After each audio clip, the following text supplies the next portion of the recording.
లాల్ బహదూర్ శాస్త్రి గారు భారత ప్రధానిగా ఒక అద్భుతమైనటువంటి నాయకునిగా నైతిక విలువలకు నిలువెత్తు రూపంగా భాషించినటువంటి మహానాయకుడు లాల్ బహదూర్ శాస్త్రి గారు. ఇది వారణాసిలో అవతల తీరంలో రామ్నగర్లో ఉన్నటువంటి వారి ఇల్లు. ఇక్కడ చూస్తున్నాం, ఇది శాస్త్రి గారి స్వగృహం. అయితే లాల్ బహదూర్ శాస్త్రి గారు ఉన్నప్పుడు మనకు ఎన్నో విషయాలు జ్ఞాపకం వస్తాయి. ఆయన రాజకీయంలో ఎంతో నైతికతను ప్రదర్శించారు. ఎప్పుడు కూడా పదవుల కోసం ప్రాకులాడలేదు. అట్లని తను ప్రధానమంత్రిగా ఉన్నప్పుడు కూడా ఎలాంటి రికమెండేషన్స్ ఆయన ఒప్పుకోలేదు. మేము ఇక్కడ గతంలో వాళ్ళ బాల్యమిత్రుడు ఇక్కడ ఉన్నాడు, ఈ పక్కనే వాళ్ళ ఇల్లు. ఆయన తన కొడుకు ఉద్యోగం కోసం వెళ్ళాడట. వెళ్తే ఆయన శాస్త్రి గారు ఏమన్నారంటే, అయ్యా నువ్వు రా, మంచిగా నా ఇంట్లో ఆతిథ్యం తీసుకుని మనం మిత్రులం మనం, కానీ మిగతా విషయాలు వద్దన్నారట. అంటే కలిసి ఆడుకున్నటువంటి మిత్రులతో కూడా తాను బంధుప్రీతి చూపించలేదు. ప్రధానమంత్రి హోదాలో కూడా అంతటి నిజాయితీ కలిగినటువంటి వ్యక్తి. అదేవిధంగా లాల్ బహదూర్ శాస్త్రి గారు ఉన్నప్పుడు ఇంకొక విషయం జ్ఞాపకం వస్తుంది.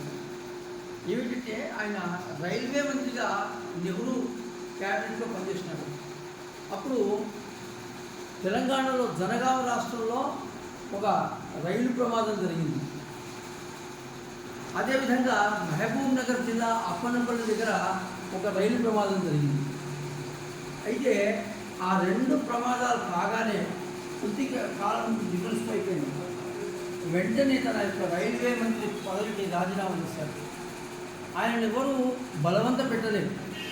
నెహ్రూ గారు కూడా వారించినట, శాస్త్రి గారు ఇది మీరు చేసేటువంటి అంత సమంజసంగా అనిపించడం లేదు అన్నారు. కానీ ఆయన అన్నది ఏమిటంటే, నేను రైల్వే మంత్రిగా ఉన్నప్పుడు నా హయాంలో జరిగిన దుర్ఘటనలు కనుక నేను దానికి పూర్తిగా నైతిక బాధ్యతను వహిస్తున్నానని ఆయన నిష్కర్షగా మరో భావానికి తావు లేకుండా రాజీనామా చేశారు. వారి నిజాయితీ ముందు పదవులు తృణప్రాయం. అంత గొప్ప నాయకులు వారు. అలాగే ఈ దేశానికి ఒక అద్భుతమైనటువంటి పిలుపునిచ్చారు, జై జవాన్ జై కిసాన్. కనుక ఈ దేశానికి ఇద్దరే రక్షకులు, ఒకరు అన్నం పెట్టి ఆదుకునే రైతు, రెండు ఈ దేశాన్ని కాపాడే జవాన్.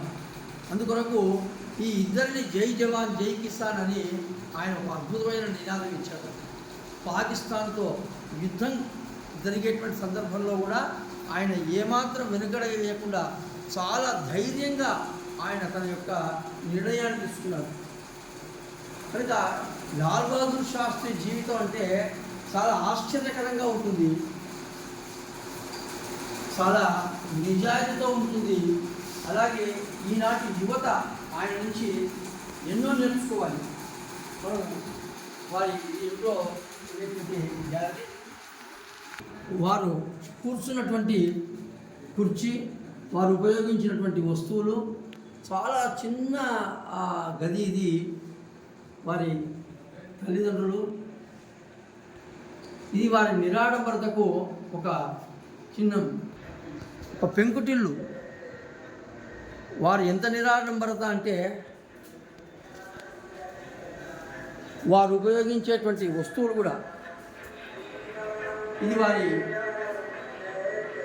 విశ్రాంతి గది.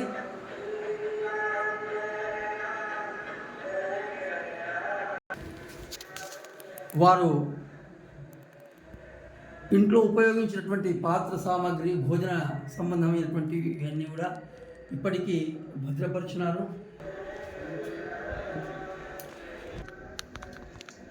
ఇది వారు ఉపయోగించుకున్నటువంటి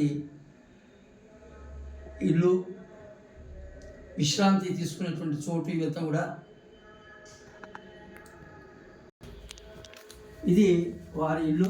మనం ఇప్పుడు మొదటి అంతస్తుకు వెళుతూ ఉన్నాం. శాస్త్రి గారు ఎంత నిరాడంబర జీవితం గడిపారో మనల్ని చూస్తే తెలుస్తుంది. ఇది వారు ఉపయోగించినటువంటి మంచం, ఇది వారు కూర్చున్నటువంటి కుర్చీ.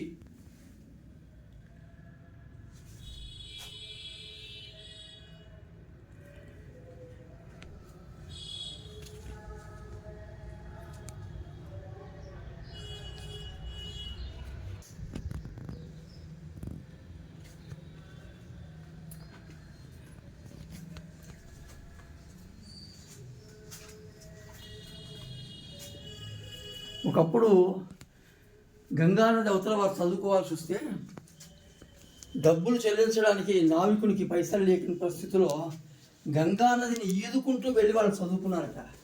నిజంగా ఇవాళ విద్యార్థులకు ఎంత స్ఫూర్తి ఈ విషయం. చదువు పట్ల అంత ఆసక్తి, అంత గౌరవం, ప్రజల పట్ల అంత అభిమానం. ఇది శాస్త్రి గారి జీవితం 3 ముక్కల్లో చెప్పాలంటే. ఇది వారు ఉపయోగించినటువంటి కారు. లాల్ బహదూర్ శాస్త్రి గారు ప్రజా జీవితంతో ఎంత మమేకమైనారంటే, ఇంట్లో ఒక ఫోటో ఉండేది, గతంలో వచ్చినప్పుడు చూసాం. వారు ప్లేన్లో వెళ్తున్నప్పుడు భార్యతో వెళుతుంటే పక్కలో ఒక ట్రక్లో ఒక ట్రంక్ పెట్టె ఉంది. ట్రంక్ పెట్టె నిండా ఫైళ్ళు ఉన్నాయి. ఆయన ఫైళ్ళు చూసుకొని క్లియర్ చేస్తున్నారు.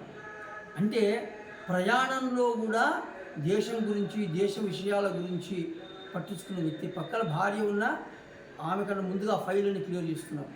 అంతటి మహనీయుడు లాల్ బహదూర్ శాస్త్రి గారు. అంటే మనకు అటువంటి మహా వ్యక్తి పుట్టిన దేశంలో మనం పుట్టడం అనేది ఒక భాగ్యంగా భావించాలి. ఆయన నుంచి మనం స్ఫూర్తి పొందాలి. ఈ దేశం కోసం పనిచేయాలి, నైతికతతో జీవించాలి, నిరాడంబరంగా జీవించాలి. ఇదే లాల్ బహదూర్ శాస్త్రి గారికి మనం ఇచ్చేటువంటి నిజమైన నివాళి.